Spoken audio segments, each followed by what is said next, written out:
à cette édition spéciale Artbook Passion, la Croisée des Mondes. Nous sommes à la Croisée des Mondes, la librairie évidemment, et à Dieppe. Et aujourd'hui, nous allons parler de ce bouquin qui s'appelle tout simplement Zombie, une histoire illustrée des morts vivants.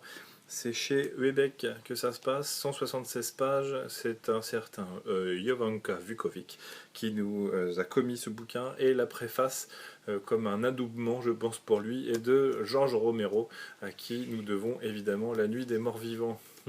Sans plus attendre, ouvrons la bête. Et qu'est-ce que nous voyons en face de ce sommaire? Bon, l'affiche de Evil Dead 2. Et en consultant le chapitrage, eh bien, on s'aperçoit que ce traitement sera chronologique cette fois-ci. Évidemment, l'avant-propos est de Georges Romero, donc on commence avec une photo de La Nuit des Morts Vivants.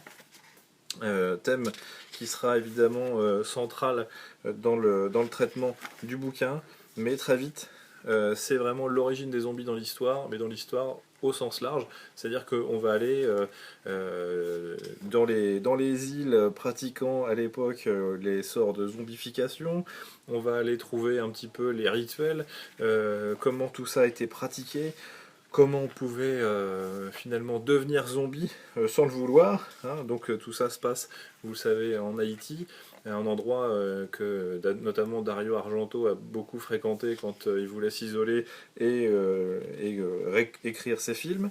Et donc c'est à partir de tous ces mythes-là, je dirais pas jusqu'aux recettes pour devenir zombie, mais presque, hein, on voit comment ça se passe. Tout ça pour nous amener forcément à la récupération de ce thème des zombies, dans la littérature d'abord, et puis dans le cinéma ensuite. L'essentiel des 5 chapitres qui suivront celui-là seront consacrés au cinéma. On commence avec, donc je disais, des illustrations et de la littérature, donc forcément le zombie s'accompagne quand même régulièrement d'illustrations pour choquer un petit peu le spectateur, le lecteur, faire en sorte qu'on s'intéresse aux zombies. On a les ancêtres ici, hein, avec Strange Tales, avec Weird Tales, les ancêtres de, par exemple, Creepshow, les ancêtres des Contes de la Crypte. Hein, tout ça, c'est vraiment les premières versions des histoires à faire peur, des histoires de zombies. On avance un petit peu, le cabinet du docteur Caligari, que je vous conseille, qui est un classique aussi du genre, et qui va vous permettre de mettre un pied dans l'univers monstrueux et des zombies.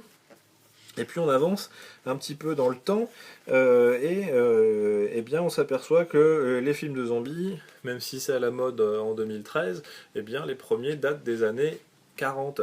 Hein, donc on parle déjà des zombies, des gens qui sortent de terre, des retours d'outre-tombe. Lovecraft n'est pas oublié évidemment dans ce bouquin-là. Hein, donc bon, on se retrouve avec quand même beaucoup de textes, ce qui veut dire qu'on rentre vraiment dans le cœur du sujet. C'est illustré parce qu'on parle de cinéma, on parle de littérature. Néanmoins, l'auteur a été au fond des choses, il n'est pas là que pour citer référence sur référence. Donc du coup, ça donne quelque chose de vraiment complet, et c'est une vraie étude sur la place du zombie au cinéma.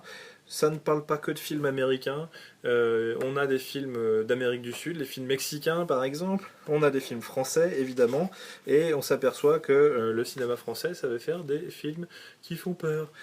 Et oui, c'est arrivé. Le chapitre qui finalement marque le tournant dans l'histoire du zombie au cinéma est forcément dû à Georges Romero et son Night of the Living Dead chez nous, La Nuit des Morts Vivants, que nous voyons ici en noir et blanc. Un grand moment du cinéma. Je ne donnerai aucune indication sur le sort qui est réservé à ce personnage. Vous vous débrouillez, et vous l'avez certainement déjà vu de toute façon. Donc une bonne place forcément à toute l'équipe Romero, un passage obligatoire et essentiel vers le cinéma italien à l'époque des Giallo, et donc très très 70s, une esthétique parfois même un peu comment dire, trop colorée pour être honnête. Mais bon, ça fait partie du sujet. On doit passer par là. La Blaxploitation n'est pas oubliée. Enfin, on a vraiment quelque chose ici, chronologiquement parlant, qui va nous aiguiller un petit peu sur le rôle du zombie, la tête du zombie, le traitement du zombie, la vie avec les zombies. Bref, il y a zombie dans toutes les phrases. Tom Savini, coucou le voilà, qui nous a valu un certain nombre de maquillages de toute beauté tout au long de sa carrière. Il joue d'ailleurs dans certains films de zombies, où il devient lui-même zombie. Dans les plus récents, on a bien sûr Une nuit en enfer. Et puis, plus on avance, et ça c'est intéressant, parce que les effets spéciaux évoluent au fur et à mesure. Plus on avance, plus les zombies sont réalistes, mais j'ai envie de dire, moins ils font peur. Donc on a des rattrapages comme ça de jeux vidéo par exemple, on a Doom, on a Resident Evil qui sont traités aussi bien en film qu'en jeu vidéo, c'est-à-dire que les chapitres ensuite vont s'apesantir sur le rôle des zombies. J'avance un tout petit peu. Le rôle des zombies dans les bouquins est récent. On retrouvera forcément du Stephen King. On retrouvera par exemple Zombie Nation, et d'ailleurs on l'a à la Croisée des Mondes en ce moment, la trilogie Zombie Nation, Zombie Island, Zombie Planet. On va trouver le revival des zombies dans les jeux vidéo, à partir du Evil Dead de l'Atari 2600 jusqu'au Monkey Island 2. Ici c'est d'ailleurs la deuxième issue, comme on dit, de la PlayStation. Enfin, les jeux vidéo sont traités, les clips vidéo sont traités, la musique est traitée. On a vraiment un panorama relativement complet, les Masters of Horror ici, du zombie dans toute sa splendeur, quoi. Le bouquin s'arrête, forcément, puisqu'il est une approche chronologique, sur, par exemple, ici, le Brian Keane, sur le dernier zombie. Mais évidemment, vous pouvez creuser ces sujets de zombies à la croisée des mondes avec nous en lisant Revival, qui vient de sortir, premier tome, en lisant, hop, Dead Life, puisque les gens ne manquent pas d'idées dès qu'on parle de zombies. Le bien nommé, je vous le donne en mille, Zombie. Et l'incontournable, j'ai volontairement pas pris le dernier épisode, l'incontournable Walking Dead. On pourrait parler de la série, on pourrait parler du bouquin, c'est peut-être d'ailleurs le projet pour une prochaine vidéo.